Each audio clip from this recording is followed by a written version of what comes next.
I got the opportunity to play with the best video camera I have ever touched. And I have decided, in fact, that 8K is just too much detail. It is too much data. It is too good. I don't think the world's ready for 8K. This is the Nikon Z9.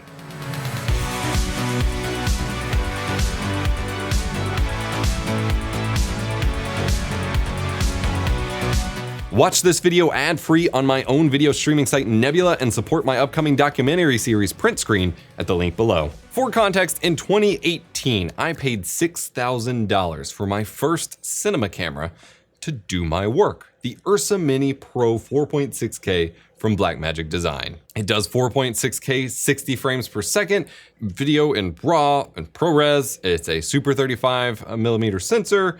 It quickly got the Blackmagic RAW codec, which is my favorite codec that has ever been made for any camera or video device. I eventually got a speed booster for it, which replaces the lens mount with a piece of glass in it that actually, adapts the lenses to a full frame field of view to give me that pseudo full frame look. I bought it off some dude in another country on Facebook who makes them by hand. It was super shady and it was $1,000. Yeah, but it was awesome. And I got an SSD recorder, so I could use 1 and 2 terabyte solid state drives that are in the SATA variety that were super affordable and record for hours. That Ursa Mini Pro has been an absolute workhorse, a complete beast, and my only real complaints come down to the size and weight, of course, because it's a big 14-pound beast, well, like 9-pound beast. Some color quirks when it comes to color grading, my skin tones and things like that. I've had issues from day one that I have to really compensate for, but I've mostly worked out these days. And the fact that it doesn't have autofocus. This was a justification that I made when making this upgrade. Keep in mind, there was no Blackmagic Pocket Cinema Camera 4K or 6K or any of the new stuff that's out these days. It was a compromise that I agreed to because the cameras I had already been using for a few years, the Panasonic G7s and G85s, didn't have usable autofocus either. So I was already shooting everything in manual focus. I assumed it would be fine, and I've used it fine, and that doesn't mean it hasn't been a limitation. I've currently been evaluating my next camera upgrade to get me something that's a little bit more portable, something with autofocus, especially for the teleprompter use I'm doing, and to start using for my upcoming documentary series. Nikon provided me the opportunity to borrow and review the Nikon Z9 here, along with a 24-70 f2.8 lens to match my Canon L glass I use on my Ursa Mini Pro, and it's darn impressive. The Nikon Z9 itself can be had for under $6,000, the price I paid for my cinema camera back in the day. It's an actual full frame sensor, it has incredible autofocus, and I can use it handheld, even though it is a fair bit heavier than, say, the R5C from Canon. It is heavy. This is a heavy camera compared to cams like the R5 or R5C, my GH5S, due to, I guess, the internal build quality, not even necessarily due to the size. The size itself isn't that unwieldy, but weight-wise, it's heavier than I think I would prefer, especially given part of the point is to get me something that's lighter compared to my big cinema camera in the first place. It has an integrated battery grip, including the buttons for vertical portrait shooting, which is pretty rad, but that means it has a battery that is super beefy and lasts a very long time. I've only had to charge it a few times during my month-and-a-half long review process here, and it lasts me at least 3 hours of like full shooting and picture taking and stuff. I've taken it on trips. Like I said, I've only charged it a few times, and it only takes an hour or two to fully charge anyway whenever I've been using it. So that has been very impressive, especially considering the R5, R5C, and the Blackmagic Pocket cameras that use the LPE6 batteries from Canon has like no battery life at all. But if that battery life isn't good enough for you, it does support USB power delivery as well, which is pretty rad. As an even added bonus, the battery can be swapped while it's on a tripod. Since it's in the battery grip, you just have a little thing to turn and slide it out, and you can leave it on the tripod, which for, stand-up set-based video shooters like myself is freaking awesome. The door for the dual CF Express card slots is very hard to do with one hand and hard to do from the back of the camera rather than the front, which is rather odd. So that's been kind of annoying, but otherwise not a big deal. Again, it does take dual CF Express cards, which are very expensive. I only just got a 512 gig Angel Pro card. It's kind of weird that it has doors. It has a door for the memory cards, but then flaps on the other side. I think doors for both would be better. The flaps are kind of annoying, but the flaps are hiding some amazing ports. You've got audio in and out. You've got full-size HDMI, which is glorious. Every camera needs that. R5C doesn't for some reason. It's got full-size Ethernet for you to use over LAN. It also has wireless to control the camera or transfer images. Unfortunately, no like live broadcast stuff like the box cameras though. And then it also has full-size USB Type-C, which supports the USB 3.2 spec, so it can actually do very fast file transfers. It can also do power delivery. It can also act as a webcam, but that one isn't great. We'll talk about it in a moment. It's got a screen on the top to indicate battery life, runtime availability, your settings, all of that, and some of those display while it's even powered off, which is pretty cool. Nice to get that information at a glance, and regardless of what angle you're holding the camera, I do appreciate that. And then workflow-wise, it actually has a dedicated switch to swap between photo and video mode, which is pretty cool. Unlike something like the R5C, however, it doesn't fully swap like, you know, UIs and menus and everything. It just kind of switches modes. So you don't actually accidentally take pictures while you're in video mode. You can still take video while you're in picture mode though. So, So about that USB streaming, this has to stop, camera manufacturers. I understood the limitations on the older cameras that weren't built for it in the first place, or ones that still used USB 2 over the USB Type-C connector. But this is a camera with a full-fat USB 3.2 implementation on its Type-C port. And you plug it into a computer, and all you get is 1024 by 768 at 30 frames per second. And since you're shooting widescreen video, and that's a 4:3 resolution, it letterblocks us. And so you're actually getting 1024 by 576 resolution out of an 8.3K camera. You lose every bit of the detail and every bit of fluidity. I mean, you don't lose all the fluidity. In fact, Nikon's USB video overall has been some of the more stable in terms of frame rate of all of the manufacturers that I've tested over the past few years. But come on, this is your new flagship camera. This would have been the opportunity to implement this. However, the full-size HDMI output can do live view up to 8K 30 or full 4K 120 if you have HDMI 2.1 cables, which is pretty baller. Shooting videos with this camera, though, is just the best. Like, it's been one of the best video experiences, if not the best, that I have ever had. I'm not really sure what else to say. It does full 8K, and I keep saying 8K, and I'll keep saying 8K in this video. It's actually 8.3K. It is higher resolution than 8K, like a not insignificant amount. So that is pretty cool. 8.3K up to 60 frames per second, which is rad. 4K at 120 frames per second, and it's full 35mm frame with no crop on all of these video modes, which for someone shooting in tight spaces and at desks and need the ability to reach up and touch my camera, it's awesome. I'm also deliberately demoing the autofocus for you here. It's currently locked onto this eye.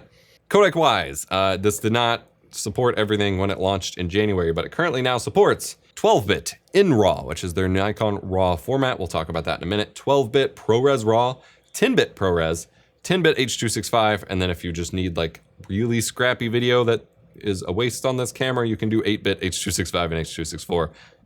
Don't do that though. In RAW is pretty interesting. It has two quality tiers versus like a metric buttload of quality options that seemingly have no real impact on the Ursa Mini Pro. So I can get the file sizes really small without losing anything. On the Z9, it only has normal quality and high quality. And these are really beefy files. Now, obviously I'm shooting at 8.3K instead of 4.6K, but we're talking for a 10-second clip in the high quality mode, it uses a little over 7 gigabytes. I only have a 512 gig CF card. Oh, that's been interesting. Most of my video shoots have been the full 512 gig, and there's been a couple where I've had to dump all the footage, wait 30 minutes for that to happen, well, like 10 minutes for that to happen, and then shoot some more. So that's not been fun. I didn't want to buy a big or multiple cards for just this review period. Normal mode is roughly 55 to 60% of the size of the high quality mode. So 7.1 to 2-ish gigs for 10 seconds translates down to like 4.6 gigs, which is a lifesaver. That's what I'm shooting on now. I don't think I realized it was there for like most of the videos I shot on this. So that buys me a little bit more time. I went from 18 minutes available shooting RAW to like 36, which is pretty cool. But regardless, it eats through these memory cards like mad, and there's no USB-C record option. A lot of the cameras these days that have a fast enabled USB-C port can record to a little, super fast USB-C SSD. I had one sitting here. One of these little bad boys, like the Blackmagic Pocket Cams can do, and the G2 of the Ursa Mini Pro can do. Mine cannot. This camera cannot do that. So that's kind of disappointing because I loved the SATA SSD workflow on my Ursa Mini Pro due to cost and the convenience of just slotting the SSD in a dock and dumping 2 terabytes of footage as I go or whatever. I really liked the workflow, and I don't get to do that with this, which has been kind of frustrating. Highlights, performance-wise for the RAW codec, it's actually been pretty good. Highlights-wise, it recovers a ton because it is like 12-ish stops of dynamic range, I'm pretty sure. Shadows are all right. They do get pretty noisy pretty quickly, but obviously overexpose a little bit and then pull it down in post, and that's how you optimize for that. So that's fine. That works. The RAW files also record with a 1080p H.264 kind of sidecar proxy file, which has actually been, it was confusing at first, but it's actually been really nice because whenever I work with my remote editor, Wyatt, I have to generate proxies for him anyway, and this saves me that step. I can literally just upload these and I never even have to open Resolve to generate the proxies, which is a huge plus there. They're roughly 43 megabits per second at 1080p 60 at least, which is more than enough to go ahead, like if you just want to share out a clip or something, you don't gotta open a video editor. It's perfectly fine for what it is, so that's pretty neat as well. It doesn't have as many controls as B-Raw, but that's fine. Performance-wise, it performs perfectly fine for what it is on my rig. Granted, my rig is a 3975 WX Threadripper Pro and a RTX 3090 graphics card, so you would expect it to, but a lot of RAW codecs really start to chug, and given that this is 8.3K, it plays all right. It's not as optimized as B-Raw by any stretch, especially once I started playing color grades, but for what it is, I'm perfectly content with the performance. Given that I'm not using timeline proxies or anything like that, I'm just playing the full fat 8K on my timeline, performs pretty well. Image quality wise, honestly though, like I am still just blown away by the image quality on this camera, and I'm beginning to think that 8K is just too much. Like it might actually be too much. It's not gonna stop me, but I pulled up one of my stills or one of my videos when I was shooting in 8K. I'm gonna call it stills, and you can zoom in, like even right now, I'm just gonna do it. You can zoom in so much on my face that you can start to see every hair, every pore, everything. So much so that I've actually increased my Black Pro Mist filter density to 1/2 instead of 1/4, because I think that extra smoothing is kind of needed to not make the image look so bad. And I do have sharpness turned down in the profile settings, which we'll talk about in a moment. But the detail, oh boy, it's so wonderful. There's so much room for punch-ins, for cropping, for adjusting for rotation, things like that. It is just absolutely incredible. There's so much detail. I don't know what else I can ask for in terms of the overall image quality. It is just perfect. Like I don't think video quality would need to get better than what this is at the moment. I don't think I ever expected to say that about a camera ever. And in fact, 8K is so high resolution. Keep in mind, it's 33-ish megapixels. And in fact, this is higher than that, so it's gonna be higher than that. You could literally just shoot video, and then you have a 60 frames per second photo camera. You could shoot video in RAW, take the stills from the video to use as photos, and it would still be higher resolution and higher quality than any photo camera I've actually owned. It's got 4K 120 for super slow-mo action if you want that. I honestly haven't used it like hardly at all in my time reviewing this camera, but it's something that I want the option to use, and I've used it a couple times. Picture profile-wise, was really interesting. I've never messed with the Nikon's picture profiles before, so it was a little confusing to me.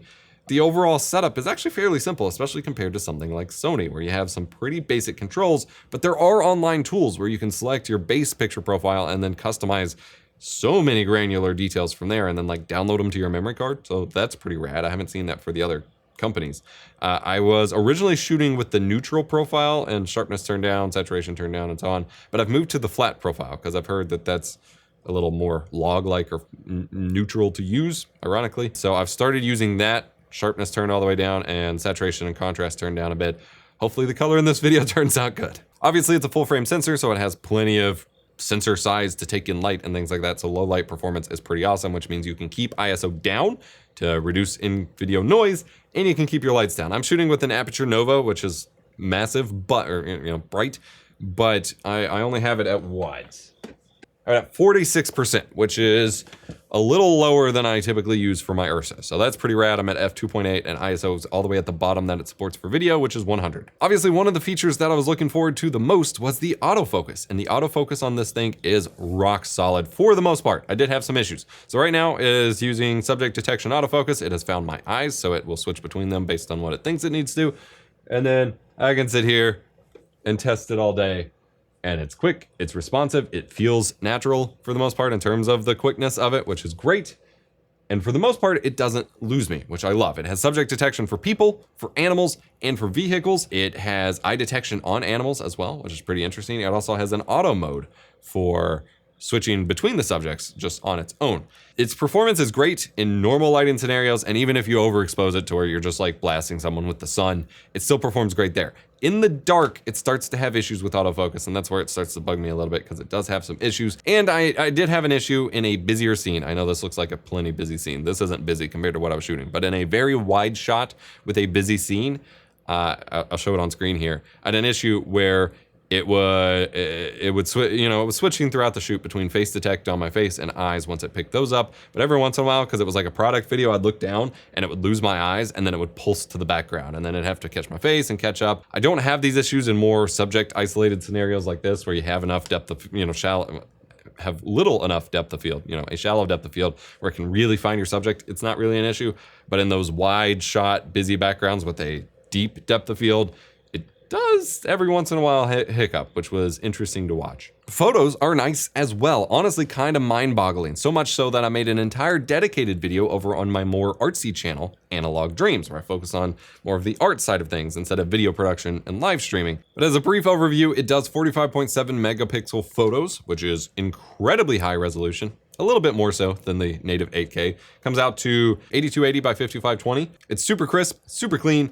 The photo mode actually lets you drop ISO down to 60, so you can just basically have no noise in your image whatsoever, which is awesome. The NEF RAW files are, of course, ready to drop in Lightroom and whatever that you need to edit in. It was a pretty smooth experience there. I didn't take too many photos. We did do a couple little photo shoots, but I was mainly focused on video here.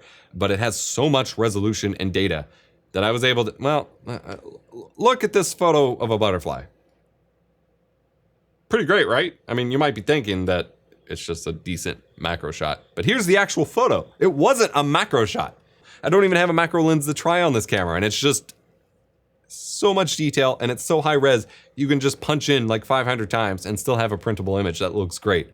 It's mind-boggling. But go watch that video on Analog Dreams if you're interested in hearing more about that. This camera, it's so good. I wish it had a mini XLR jack with like actual audio inputs so I could use it more for cine stuff that way. I know that's not really what this is built for. It makes me really curious, especially with the network features for controlling, for setting up tethering and things like that. The USB-C port supports tethering too. It makes me really interested in the Nikon line for photos. I've been debating, because at some point after I get my R5C, which is probably what I'm going with. I guess that was spoilers. I'm probably going with an R5C. I do kind of still want eventually to get a Fuji, a little APS-C X-T3 or X-T4 to do running, you know, more pocket portable, only get a couple lenses, bag travel kind of shooting versus full-on photography. I'm considering Nikon instead of Fuji for that side of things. So we'll see. We'll see. Everyone talks about Fuji colors, and yeah, they look great out of box, but realistically, when you're editing your photos enough, you don't need those. But if you do not want to edit your photos that much, you do need them, but you can also buy a LUT pack. I mentioned earlier in the video that I'm evaluating these cameras to use not only for my day-to-day work and my photography and things like that, but also because I'm shooting a documentary series soon. It's gonna be called Print Screen. It's about the history of home video, about independent content creation and live streaming, and the history of broadcast and how it intertwines with those and diverges from it. I am still in the writing process right now. It's coming out very soon. I am incredibly stoked for it. And that's what I'm evaluating these cameras for, because I need something that works for the workflow that I'm doing for that show. If you wanna stay up to date with all the news regarding my upcoming documentary series and support my channel on the best possible platform you can do so in the best way to empower my career, to help with my massive studio renovation I just did, and get more awesome and sometimes exclusive content to you, the documentary series will be a Nebula original. Head on over to Nebula. Nebula.tv/EposVox is where you can find this channel right here. Watch this video ad-free, watch all my videos ad-free, often higher quality, often extended. Nebula is streaming nominated, has a bunch of awesome high quality educational and, you know, really smart YouTubers to help you learn lots of stuff or just be entertained if you like.